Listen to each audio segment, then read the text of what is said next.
Welcome to The Kingstonian, a podcast that profiles people who are passionate about what they do for a living, what organization they belong to, or the community they are a part of.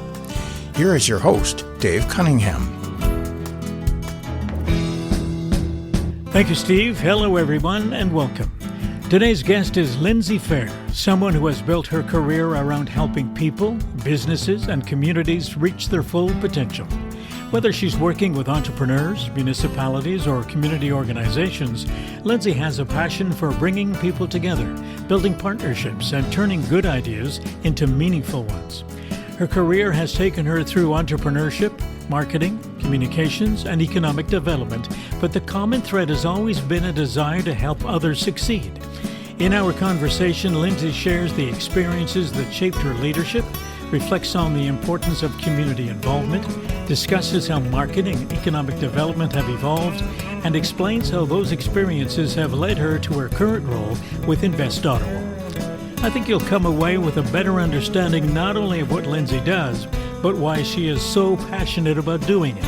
Here's my conversation with Lindsey Fair, recorded in July 2026.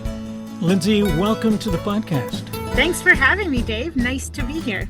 Now, I want to start with this. I was reading your website, and right at the top, you describe your work as a blend of economic development, placemaking, partnerships, brand strategy, communications, revenue growth, and community building. Now, in very general terms, if all of that clicks for the group you're working with, what actually changes for them? Ideally, and that is a mouthful for sure. When you read it back to me, I'm like, wow, that's a lot of things. But hopefully what is created is a sense of community, that to move an economy forward, you need people that are cohesive and interested in moving something forward. To build an economy, you need community. To build a community, you need an economy that is successful. And so there's a symbiotic relationship between the two. And hopefully what I'm doing is ensuring that relationship is strong and working in that cohesive way. Mm-hmm. How did you get into this kind of line of work?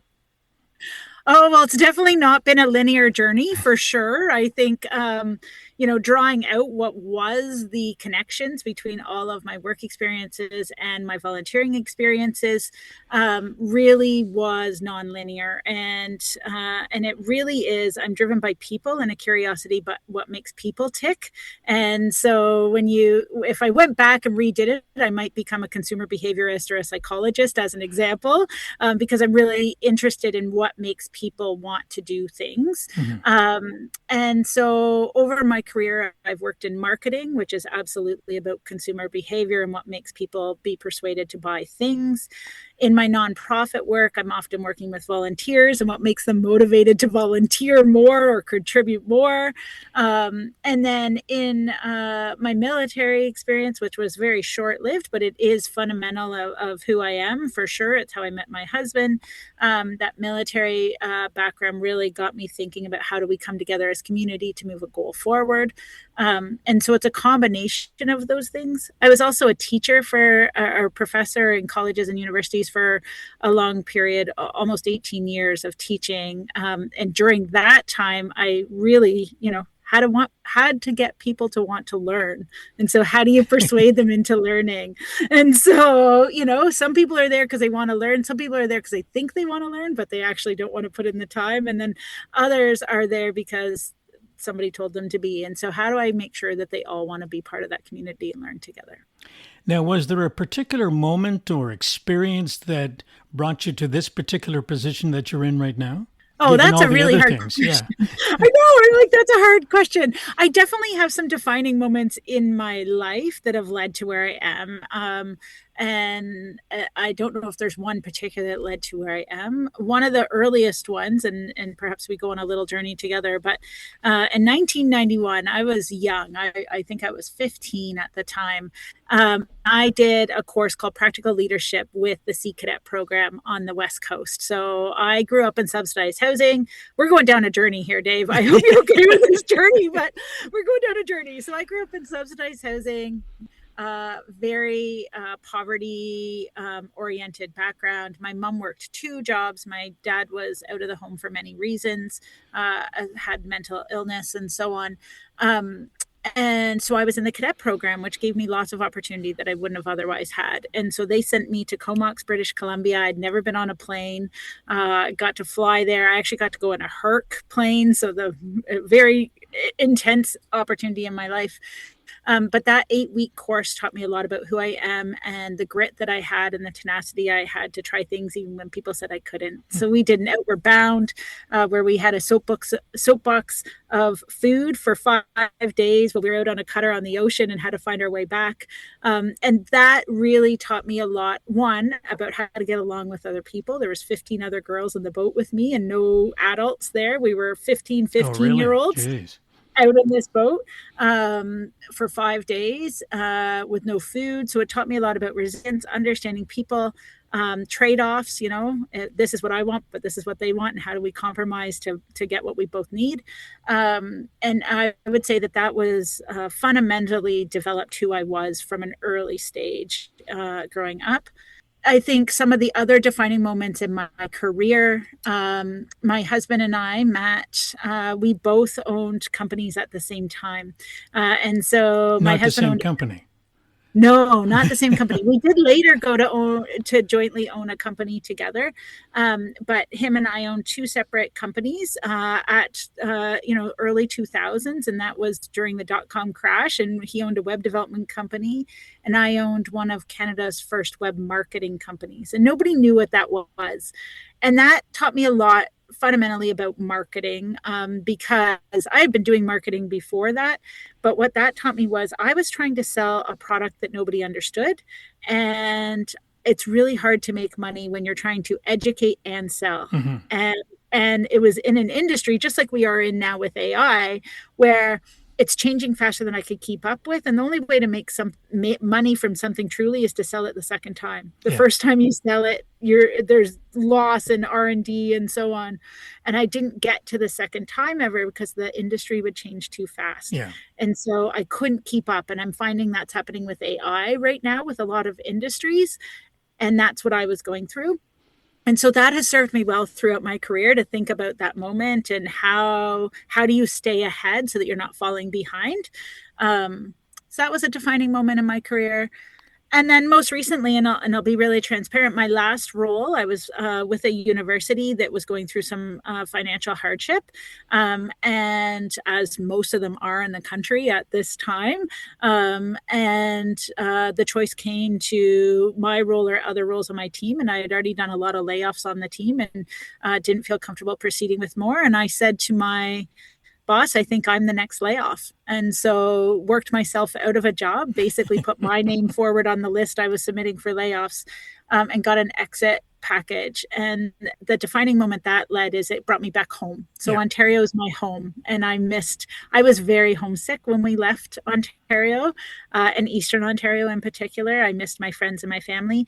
And so I would say this is the next big defining moment in my career. In the last year and a half, I'm back. I'm not in higher ed. I haven't been in higher ed now for only a year, but I've been in higher ed for 16 years. And so for the first time in 16 years, I'm in a different industry. But it's deciding what I want my last, I don't know if it's last 15 years of my professional career to look like. I think that's where I'm sitting right now. Okay. I want to go back to the initial question about all of those things that you work on and explore a couple in detail, because I don't think we have enough time to explore them all. But economic development. So that's a phrase that we have heard all over the place, and it comes from business people and politicians and news reporters. What does it actually look like in real life, economic development? Give me the what do they call it? The simple explanation for that for those listening. Yeah, ideally, and it's really hard to do, but ideally what you're trying to do is to create economic opportunity for everybody that lives in that space or place. And that's ideally what you're trying to do, is to create the conditions that make them be able to succeed to whatever success looks like to them. So that means having the healthcare they need, the education they need, the job opportunities they need, and the cultural experiences that they want to have a quality of life. So that's ideal. What you're going after when you work in economic development is that everybody has what they need to feel successful and to live the life that they want to live. the realities, studying to be an economic geographer for my PhD, are that's near impossible to do. And there's always trade-offs, right? When one group succeeds, there is likely an unintended consequence for another group by doing so.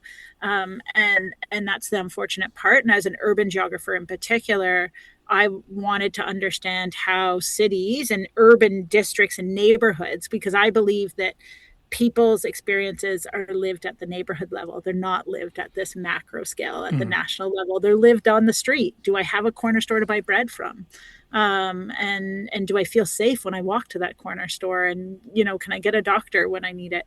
And that's what I think us in economic development, although sometimes it comes down to we're trying to get jobs, but at the end of the day, the reason we want jobs here is so that those people feel successful and have the means to pay for the things they need to, like bread. Okay.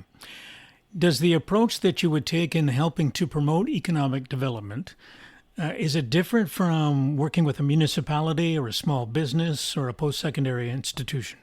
Does the approach change? I think lots of people, perhaps. I think it changes by industry. I think my level that I come at it from as a marketer is that brand perception and trust. So how much do people trust the institution, whether that's the university, the municipality, or the companies that live there, to provide those conditions? And do we trust that they're actually doing it in the best interest of the people that live there or not? And are they building it for the people that live there or the tourists that come? And the tourists that come bring economic wealth to the city, but are they leaving it there or giving more detriment? And a conversation I had yesterday as an example was, in the world of AI, we have a lot of companies starting or asking to use more resources for energy, right? To run an AI data center, it's going to take more energy than we see in the Darlington energy plant, nuclear plant, as an example, than we've ever seen. But the trade-offs for that have very significant environmental impacts on society. And power plants don't have a lot of jobs in them. So they're taking a huge footprint, huge environmental impact. And I haven't studied this at large, but the trade-off consequence of that, is it worth it or not? And I think that's some of the complexities we're facing right now in a world of AI. Like I believe deeply in Jane Jacobs' theory. People live their experiences on the street. So how do we get those experiences on the street to feel safe, livable, interesting, and vibrant? You mentioned this somewhere on your website, and I forget exactly where, but you mentioned a relationship between St. Lawrence College and an in-house business called Spark. Now, I volunteer with the Kingston Scout Museum, which is a virtual museum. And when we converted to a virtual entity, we went to Spark and said, okay, we need to rebrand our logo and all of our advertising. So talk a little bit about that interplay between a business that employs the students who are studying marketing and promotion, all that kind of thing, with paid employees who help guide them along the way. Amazing. Oh, I love Spark. And I love that you have an experience with Spark. That is so cool. So Spark came out of my master's thesis, actually. And I did a project to understand, how do we create transferable skills from post-secondary students that are driven by industry and solve industry's needs. And so I did a whole project on talking to industry about, what do you need out of our graduates coming out and who's responsible for that? What came out was models like this, where students weren't doing case studies or simulations, but working in businesses on real business problems and putting them to test. So not just presenting a proposal, but actually doing the work and seeing the outcomes of that work. Yeah. And so in all of my classrooms that I taught in, I always brought in applied learning, where I would bring in real clients and the students would launch advertising campaigns and, to be honest, see them fail most of the time, because it's hard when you're new in advertising. And so Spark came out of that. Spark, the original model, we got funding from HRSDC and a few other funding bodies to fund recent grads to run this agency that was run at St. Lawrence College. And then students would have different ways that they could sign up. So they could sign up for their co-op to work in Spark. They could get a paid job through, there was funding for that, for them to work in it if they were other students that weren't doing co-op. And then classes could also participate in Spark as a class project. And then Spark would do just as you said. They would work either with in-house work from St. Lawrence. So athletics needed posters for their upcoming game, as an example. Spark would take that on. Or industry nonprofits a lot of the time would come and say, hey, we need this thing. Can you build it for us? And there'd be a small fee to cover any hard costs of the agency, but not the same as, people that are fully out there running an ad agency, as an example. And the students would get practical experience. And so there was this win-win relationship between industry, St. Lawrence, and the students. So I guess that's win-win-win, not just win-win. Yeah. And it was similar to the hair salon that St. Lawrence runs. There was only 2 of these run in all of Canada. So Spark, some universities have similar, but it's typically only consulting, not doing the work. It's just advising on the work. So there's only 2 that I found in all of Canada where they're doing the actual work. Unfortunately, Spark did close last year due to funding cuts in the post-secondary sector, which, to be honest, it ran for a decade. It was really sad to see that go. And I wasn't the only visionary behind it. John Conrad was another visionary behind it too. And yeah, I think it's a great model. And I think we're going to see more of that actually happening in post-secondary as a way out of their funding crunch right now, to be honest, because it's going to help them diversify some funding streams. Although we've talked about it a little bit so far, but let's focus in on promotion and marketing, which is something that seems to be your specialty. There was a time when marketing was the first thing cut when budgets got tight. Has that changed? I would say no, unfortunately. And I think marketing is probably one of the most misunderstood parts of the C-suite. So out of all the VPs, and obviously I'm biased because that's the role I hold, but we are often the last to get to sit at the C-suite or the executive suite of a team, and we're the first to be asked to leave, or our roles get merged. And some of that comes from a misunderstanding what our job is, and that is everybody can send an email, so therefore we're all communicators. As an example, we all use Facebook, therefore we all know how to use it for business. And so everybody's a marketer, but when everybody's a marketer, nobody is. And especially in a very noisy, crowded marketplace that we have right now. And we have a whole lot of data, and that data, we're drowning in marketing data that is actually distracting us from the real outcomes. And so any marketer can give you tons of data. A real marketer can tell you what that data means and why you're not getting more sales, more customers, and so on. And that's the part that we've got this disconnect in the industry for. Marketing is cut because we're not able to draw the correlation easily. We're not good enough storytellers. It's just like cobblers aren't good at their own shoes and accountants' books suck, right? It's very similar.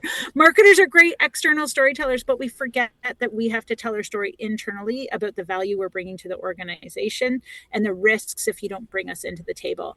And so we get drowning on doing things, and I'm working on some of the change management here right now in my current job, but we get drowning doing more posts on social instead of saying, you know what, if I did 2 less posts a day, I could get you more customers, and here's how. And so we're not good at stopping the treadmill so that we can actually do good work, and therefore our outcomes are suffering, and that's why we get cut. Now, where does traditional print and broadcast media fit alongside social media and other digital channels? So I absolutely believe in a fully integrated approach to marketing. And I think we overemphasize the value of digital because we can see the analytics in real time. And so people will say, I'm just going to post that on LinkedIn. Everybody's on LinkedIn and I get data out of it, versus an out of home billboard on the side of a highway. I don't have real-time tracking to know how effective that is. There is ways to do it, but it's a little clumsier. And people are looking for actual attribution. This ad led to this sale. But what they don't realize is the only reason that ad stuck, the only reason I even noticed that ad on LinkedIn is because there was other things coming at me with this brand and other platforms that when I saw this thing on LinkedIn, I actually took action. But we can't attribute those other things that people are seeing because it's not digital. So we overemphasize digital to our own detriment, to be honest. And so I love to look for the most creative ways to get to where people are and where they'll digest the information. I think you're at your cottage right now, Dave, as an example. Cottages are a brilliant place to get to people when they're least expecting it. Yeah. And so an example, if I'm trying to sell something that is a luxury item, so, $10,000 buy kind of thing, a car, university degree, anything that's an expensive, that's going to take some thought, and to have to think, you need space to think. Cottages are a great place for that. So the LCBO wine and drink magazine that people take to their cottage because they actually have time to do leisure reading would be a great option as an example for a luxury based item. And I wouldn't do digital because the chances of you looking through your phone right now are lower than they would be during your workday. And so I think it's really important that we think about where our customer is and where they're less likely to hear from others. So I've done pizza box advertising during the pandemic. I did pizza box advertising because everybody was ordering food to their homes. When I've done, actually during the pandemic, I also did national park bathroom stalls, because everybody was going outside, and I was like, that's how I'm going to get to them. And you've got a dedicated audience in a bathroom stall. They're sitting there. So. I never would have thought of that. You talk to people who are looking to promote their business or their nonprofit or whatever they're promoting. And if they're looking at social media, there are a lot of different options. And I don't know, I haven't studied it or analyzed it, but my thinking is based upon what I've heard. So what's the general overview of what works with what group? Yeah, and there's definitely outliers for sure, and some of this, and there's also cultural biases built into this, but in general, Facebook is a you, me generation. Here, Dave. So you and I are the Facebook users. Yeah. So if I'm looking for mid or late career, early retiree, senior leaders that are, and especially if it's lifestyle oriented products, Facebook is the place to go for sure. If I'm looking for professionals, and that actually, the one that transcends multi-generation would be LinkedIn for sure. If I'm going to the millennials, so the experienced-based people that care a lot about lifestyle and experience, and they want to experience your product and service, that would be the Instagram folks, and that would be your millennials, so the 30-year-olds and early 40-year-olds. And then the next generation below that, they are much more skeptical of social. So they use it a lot, but they are definitely spectators more than posters. The millennials are the posters. Millennials were also the Reddit generation. Mm-hmm. So Reddit is mostly them. So when I was promoting graduate degrees, Reddit was a good place to do that. Or if you're going after people returning to school. So when I was at SAIT, our audience was people that had already done some post-secondary. I would go to Reddit as an example. But the next generation is definitely more skeptical. They are more likely to do direct messages. They don't want to have public personas. They saw what happened to the millennials, and they don't want to live their life in a public space. So they're there, but they're not posting. And so the best way to connect with them is through texting or direct messages, as opposed to public communications. They don't like one-to-many. They like one-to-one communications. So I'm going to take a quick off-ramp here and talk about something else. You and I share a connection with Junior Chamber International, Jaycees, JCI. It's all the same outfit, depending on what generation you are. You call it something different. Yes, exactly. What role did that organization play in your development? So the Jaycees or JCI, I was right in the middle of that transition, actually. So I was the president when we went from Jaycees to JCI. That is fundamental to who I was, especially in my professional career. It launched my professional career. Kingston was a smaller city, and it had one of the most looked to JC unit, I think maybe in North America, if not the world. Lots of other JC chapters were very envious of the Kingston Jaycees. That's how I met you, Dave. It's how I met most of my friends, colleagues in Kingston. It's how I met Matt Hutcheon, Senator Hutcheon, who became my business partner for many years. We wrote a book together. We traveled around the world together and went from JC chapter to JC chapter as a speaker related to our book. And none of that would have been possible without the Jaycees. My best friends have become Jen and Tony Gargaro, who were also senators, and Tony's dad is also a senator. And I became their middle daughter's godparent and was at her birth. And that was all stemmed from the relationship I have with the Jaycees. And then something even more remarkable is, as we were talking about, my husband and I were talking about our JC experience, we also talked to his family, who are from the Gettysburg, Pennsylvania area. And Matt's granddad pulled out a whole bunch of memorabilia, and he was still involved at this time. He's now 98. At that time, he was like 80, and he was still involved in the Jaycees in Tawnytown, Maryland, and Gettysburg, Pennsylvania, helping both chapters at that time because it had been so fundamental to who he was. And so it was interesting to have these multi-generations, an 80-year-old, and at that time I was 25, both talking about this organization. It is what taught me project management. It's what taught me fundraising, absolutely, which is a core part of my job today, is fundraising. It taught me relationship development, business development. It taught me risk mitigation after running the soapbox derby with little kids running down the big hill on Patrick Street. It taught me community relations. It taught me governance, public speaking, debate, which I use every night at the dinner table with my husband.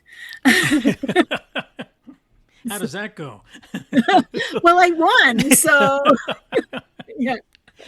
You talked about a book, and you talked about Matt Hutcheon, which was my next question, as a matter of fact.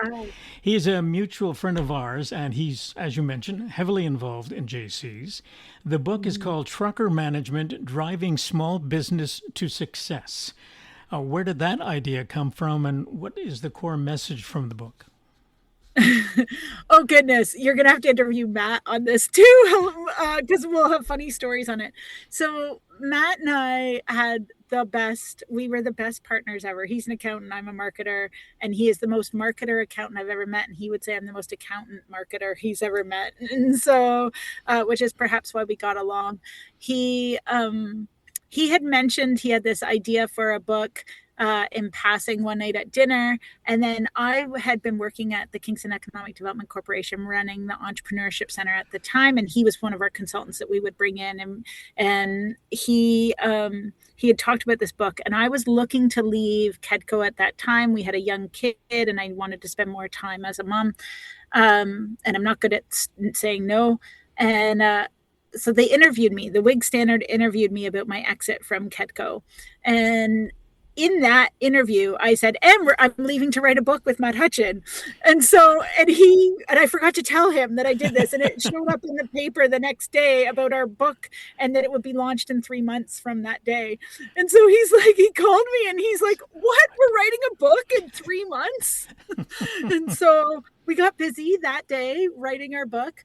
I think we took 6 months. We took a little longer to write the book. And we learned a lot along the way in that book too. Oh my goodness. Mostly don't try to be too clever with the name. We've gotten more requests for trucking conventions than we have for anything else. And it's not about trucking. And so it was an analogy. Truckers have a book they have to look at and again, I'm not a trucker, so I don't totally know. And we didn't interview any truckers to prepare for the book, which perhaps we should have. But we looked at the MTO book that truckers have to use every day and every ride. Have I checked the tires? Have I checked my emergency system? Have I checked my brakes? That kind of stuff. And we applied that to business principles, because we often write a business plan at the beginning of our business, and then we put it on a shelf and it collects dust. And then we're surprised at the end of the year why things went how they did. And so we were saying, what if we ran our business like that, where we had checklists every day, every hour, every month, every week, every quarter, that guided us so that we didn't lose sight of some of the things that were fundamentally leading to our success. And some of them were really practical, like every day do an exterior walk around your building just to make sure, that you know what's there. And I lead a facility now, so that checklist is really useful. And other things were more like a rearview mirror. Do you have somebody helping you, critique what happened in the past and what you can learn from that? Do you have, some of them were about a mentor, so that kind of stuff. Yeah. And that was how the book came to be. Our goal with the book was really for it to pay for itself, but to create new opportunities for us to open our own consultancy and meet new people. And it did that. We didn't make any money, but we didn't lose money in the end. And it depends on the way you do the accounting on that, I would say. And you're not the accountant. Exactly. I'm the marketer. So, yes. Yeah. Let's bring it right up to today. You work with an outfit called Invest Ottawa. Yes. And what is that group and what does it do? We have 4 different parts of our business. The first is we help tech and non-companies start, scale, and grow.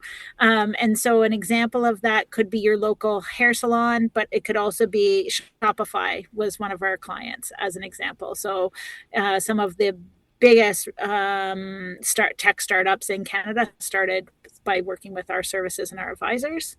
The other part of our business is which is similar to what Launch Lab does in Kingston. We also do BRE, which is business expansion. So companies in Ottawa, helping them grow. And that could be companies with 300 employees, and we want to help them get to 600. And then FDI, so foreign direct investment. We're working on attracting new companies to Ottawa, wanting them to, in the Ottawa Valley, we want them to set up business here. And an example, Amazon Canada's first desk was in our building here, as an example.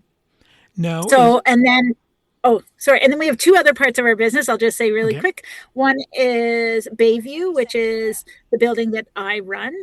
Bayview is a living lab and incubator. So it's the space where all these offices are, but the building itself is also a testing bed for these tech startups. So they can run their software or their tools or their hardware within our building, and then we get some testing for them.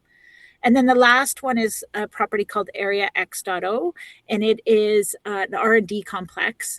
We are the only economic development corporation in Canada that has an R&D complex that we own and operate. And it has a smart mobility testing facility. It has a NATO Diana testing facility for defense and dual use and drones. And it has an innovation farm where we test smart tractors, as an example. Now, what is it that you do in that particular environment? Yeah.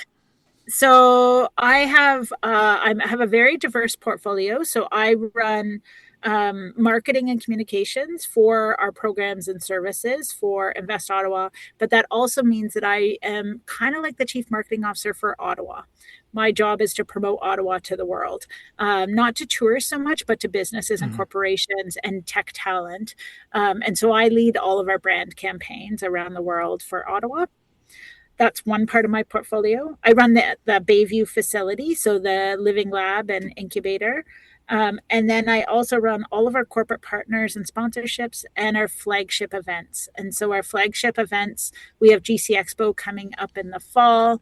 It is our Canada's largest live demonstration event for dual use technology. So think drones are getting demonstrated. We had 90 live demonstrations last year with drones and autonomous vehicles, including autonomous tanks. Yes. Yeah. Now, you've already alluded to one of the reasons why you're in your position that you're in now, and that was to get back to home, get back to where you grew up. Now, my question is what, from a particular career point of view, why was this the right move for you? So I have worked, we started this conversation around economic development. I've worked in economic development in various ways, whether that was in higher ed, whether that was in tourism or whether that was in running my own companies. In some way, I've worked in economic development and contributing to my local economy, and Invest Ottawa does just that. So it was the right opportunity because of that. I also, I think the other part, the diversity of the portfolio was very interesting to me. For a long time, I've been only in marketing. And so being able to bring in those other components with it, the events and the facility are nice stretch goals, but also interesting and complex for me at this point in my career. I'm looking for an additional challenge. So I think that's interesting and that appealed to me. And then working for Sonia Shorey is definitely something that is motivating and exciting. She is a dynamic human. She's our CEO and president, and very well respected in the industry. So getting to work with her is great. And then, to be honest, a huge part of it was an opportunity to do just that, get back home. Yeah. This is one of my particular pet peeves. When I was working, I've always believed that when you're working in a particular company and there's an opportunity to get involved in your community in some sort of nonprofit way, that's important for not only them, but for your own business. Your thoughts on that, getting involved in the community? Yeah, when I worked at SAIT, which is a polytech in Calgary. I loved that they had volunteer days and they were mandated. So you got 2 a year and they were mandated that you took them. And they actually were pretty strict about it. They would be like, hey, you haven't used them. What are you doing? And you would report in what you did for your 2 days. You got to choose what was important to you during those days, which I also liked, that it really was about you and getting into your community and showing that the institution cares about us getting into community. I think that model should be adopted by other organizations and become kind of standard. I think there's a great book from a while ago called Bowling Alone. And I think that, part of why we're seeing a disintegration in social cohesion across the world right now is we're not doing enough. We're not leading with empathy enough in our own homes. Yeah. We're not getting out of our homes to see what's happening around us. And I think by volunteering, you can do that. One of the things that I led here last year was the Shoebox Project. And so I already talked about growing up in poverty, but there was many Christmases that I spent in a shelter with my mom. And my mom, one of the things I loved when you arrived at the shelter is you would get a shoebox. And in that shoebox, there'd be just personal stuff, but there were shampoo and stuff. But there'd always be something like a piece of jewelry or nail polish or something special for my mom. And my mom didn't get a lot of gifts because the situation we were in. She kept those boxes. The boxes themselves became something she carried with her when we would leave. And they became quite precious to her. And I was always like, cool, what's in my box? Because there was always a kid one, right? And so I didn't realize how important those were. And so last year we did it as a team here at Invest Ottawa. I led the group through that. And I think we donated 41 shoeboxes to the shoebox campaign last year. And I will continue to do that type of work as much as I can. Now, if you look back on your career so far, which accomplishment stands out for you that you've been particularly proud of? I have two. So I think two, that PL course I talked about was certainly one, but that was so early. But on my professional career, I have two. So when I worked at SAIT, I led a campaign that was it was both my career high and my career low in one. So I use that as my example. So the SAIT students, I already talked about, they're typically older. They had typically gone to post-secondary or were in post-secondary at other institutions, and they were choosing to switch to us, transfer to us. So this was some data that I had gathered about our current students and a potential to increase our students, and I had to do student recruitment. And so using that piece of information, we developed a campaign that said, SAIT grads get jobs, uni grads go to SAIT. And we posted these posters all over university campuses in Alberta. So that they were on their bus stops and their pubs and their washrooms, stickers on the sidewalk that basically said, SAIT grads get jobs, uni grads go to SAIT. And students loved how cheeky it was. They took pictures of this. They put it on social media. Like they would take a hard photo and then post it on social media, which is like as viral as you can get in higher ed marketing. And so that was the high. We were like, oh my God, people are loving this campaign. And then they were chatting about it on Reddit. They were like, oh, say it's very bold and cheeky. And then the province, or one of the universities in Alberta, called the premier and said, this is unfair. They shouldn't be stealing our students. And the premier called our president, and we had to take the campaign down. That said to me that we were onto something, that we were getting noticed, and that was frustrating other people. So it was both a career highlight and a career low at the same time, because we had to take the campaign down. It is still my favorite campaign I've run. So that's one of my career highlights that will stick with me. I saw a speaker once that said, in marketing, if you're not on the bridge of almost getting fired, you're not pushing the needle hard enough for people to notice. So I take that. I got there. I got that close, which made me happy. And then my own accolade. I've got a few. I won the JCI Entrepreneur of the Year, Young Entrepreneur of the Year one time, and that was special because it was from my peers that I was nominated and awarded, and that meant a lot. But recently, a year ago, I was awarded the Council for Advancement in Education. So it's an organization that brings together advancement and marketing professionals in higher ed. I won the equivalent of the Lifetime Achievement Award for the sector and the industry for the work that I've done in progressing the profession and the sector. And that meant a lot because that was also peer nominated and peer awarded.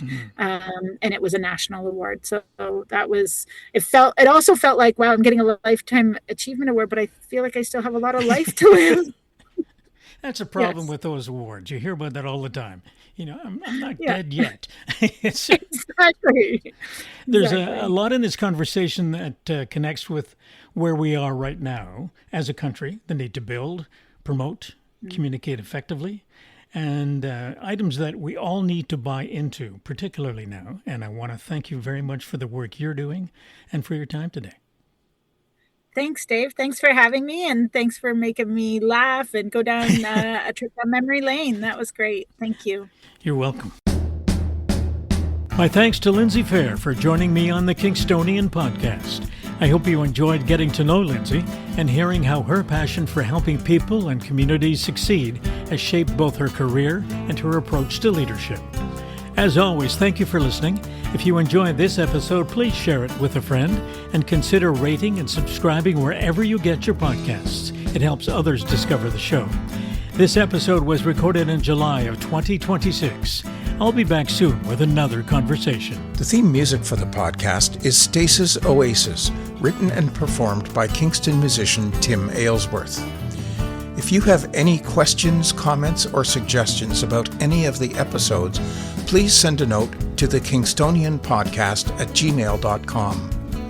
For details on upcoming guests, follow us on Facebook. The Kingstonian Podcast is hosted by Dave Cunningham and produced in Kingston, Ontario, Canada.